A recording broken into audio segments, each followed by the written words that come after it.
Kabajamtoota Eerroof Qarritti kabajamtoota uffata naannoo kanaaf akkasumas naannoo kanaaf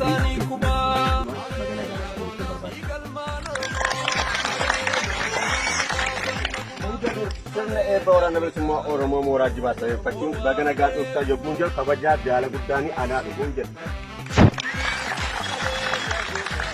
Dabalees maqaa koo maqaa waraana bilisummaa Oromoo zoon Boneessan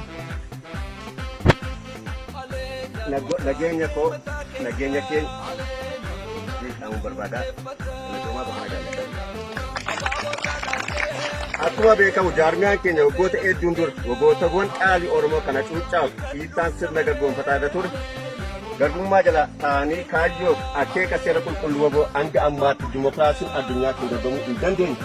Dhiiga isaanii qulqulluu lolaasuun laphee lammata Oromoo keessatti taasisanii darbanii jiru. Sirna sadarkaa dimokiraasiin waboo yeroo ammaa irra ga'ee jiru qaama biyya bulchuuf jiru yaaddoo ammoo uummata keenyaaf gammachuu daangaan ta'an uumee jira. Har'a akeekni qabsoo mooraa bilisummaa Oromoo kan jaarmiyaa uummatni Oromoo akka lubbuu isaatti jaallatu wabootiin talgamuun falmaadhaa kan inni jiru fedhiif hawwii namoota muraasa guutuu adeemaa jiru sun ta'an garbummaa qolee saba isaarraa rarreegaa guutuu jiru.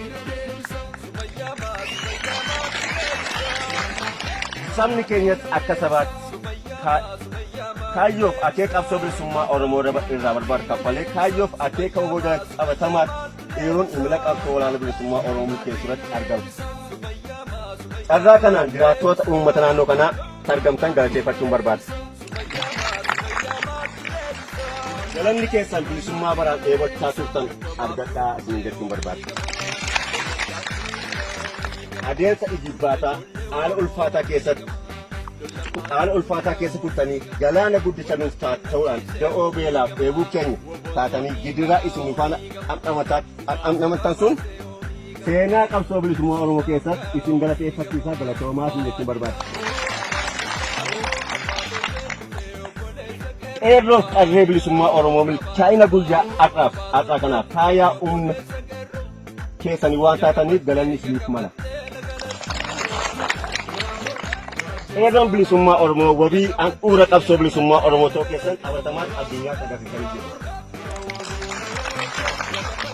Dhiiga keessan ijoollummaa qabsoo bilisummaa Oromoo cobsuun gabbachuu mooraa qabsoo bilisummaa Oromoo keessatti gahee qabaatanii jirtu galatooma. Har'as qabsoon bilisummaa Oromoo galfata isinitti kennaa jiru. Har'as qabsoon bilisummaa Oromoo galfata guddaa isinitti kennaa jiru. Amma Oromoof Oromiyaan walummaa bilisummaa ishee gonfatuutti ifaajii keessan akkuma kaleessa daran waan barbaadu qabsoo eegaltan jabeessaa jechuun barbaada. Akkasumas leenjistoota waraana bilisummaa Oromoo qeerroowwan akka xiyyaa balali'an leenjisuun akka eebbaa keessaniitu uummata Oromoo bira walduraa qabeenya addunyaa kan hin dandeenye sultanii akka jirtan quba qabaadha. Seeraanis hojii goota isin akka dalagdan galmee shirratti qalama warqeen tarree gootataa hayyoota qaqqabii jidduu lamaanii tajaajillee dhalootaan ol keessa.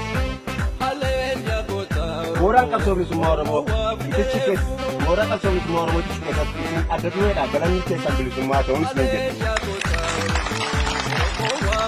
Miseensonni waraana bilisummaa Oromoo mooraa leenjii keessatti argamtan milkaa'ina faayyaa sagantaa kanaa ta'uun jalqabarraa kaase hanga guyyaa eebba kanaatti toora isin qabatan daran olaanaa. Silqaba baatanii cinatti guyyaa eebba miseensa aaraa kanaan miseensa aaraa waraana bilisummaa Oromoo barachuuf halluu gadhiisuun haala kan mijeessitan hundi galata seenaa waraana bilisummaa Oromoo qabduu galata gaddaa jechuu barbaada. Miseensonni waardiyaadha turtan nuffii tokko malee dadhabee utuu hin jedhin beelee utuu hin jedhin aduun natti bee utuu hin jedhin dandeessanii guyyaa kana waan geessaniif galata guddaa ni malaa. Akkasuma waraanni bilisummaa Oromoo wanta kana miidhagsuuf hojjechaa leenjiin kun haala miidhagaa milkaana xumuramuu qabu utuu hin taane jalqabaa yaada leenjichaa irraa kaasuun mooraa leenjii waraana bilisummaa Oromoo keessatti wal dhaga'uuf wal qabda'uun waliin mari'achuun wal qajeelchuun jaallan waliin hojjechaa turre lafee dugda sagantaa kanaa murannoo keessan namoota jiraa galata argadhaan jedhe. Walumaa galatti eebbifamtoota keessummoota qeerroo bilisummaa Oromoo kan hin jechuu barbaadu uummanni keenya ijoolleewwan dachee Oromiyaa keessatti garbummaa xumura gochuuf adeemaa jira. Akka laajootti kan ilaalu uummanni keenya dadhabee beelee dheebodhu utuu hin jedhin nuffii tokko malee galgalaaf ganama waraana isaa akka qaroo isaa kunuunfatu faana dhaabbachaa ture ammas irra deebi'ee galata argadhaan jedha. Har'a insaayir Itoophiyaa raafama hawaasaaf dinagdee siyaasa ammaan butamtee jirti. Sirni abbaa irree kan siyaasni warra adiisni akka tokkotti siyaasa ofii irratti nagaa guutummaa biyyattii dhorkee gooluuf argama. Waraanni keenya siyaasa tortora ajaan isaa uummata biyyattii goolaa jiru kana hundeen uddifachiisuuf gogsuun fadhiidha. Nuti akka jaarmiyaatti qeerroo qarree akkasumas uummata qabannee walabummaa bilisummaa Oromoo Oromiyaa mirkaneessuuf malee Itoophiyaa kuufte gangalchuun lubbuu toruuf miti.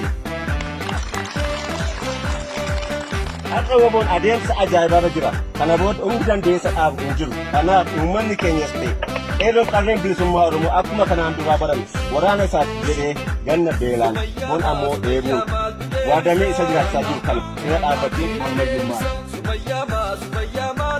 Eebbifamtoonni akka kaleessa eebbifamtoonni akka qaamsan wal baadu kaleessa qeerroo yeroo qeerrummaa keessanii dirqama Oromummaa harki keessan duwwaa hamilee guutuun baachaa turtan. Akka immoo mooraa gogoo seentanii ogummaa gommaa argattan dirqama lammummaa hamilee guutuun baachuuf dirbuu yookaan amaanaa saba ofii guutanii obsaaf murannoof kutannoon akka galmaan geessan abdii saba keessanii isinirraa qabu akka milkeessan isiniif dhaamu. Uummatatti eebbifamtoota guyyaadhaan baga geessan akkasuma uummata keenya immoo baga gammaddan baga walii gammannee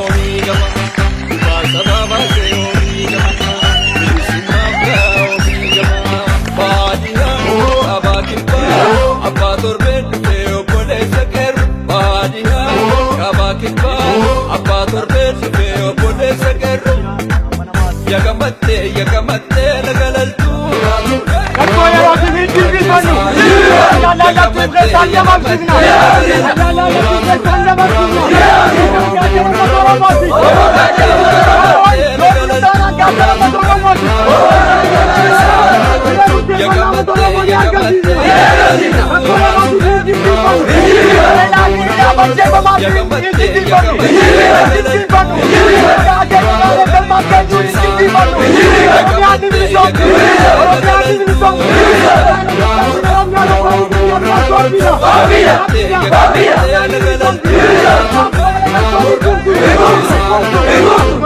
Oromiyaa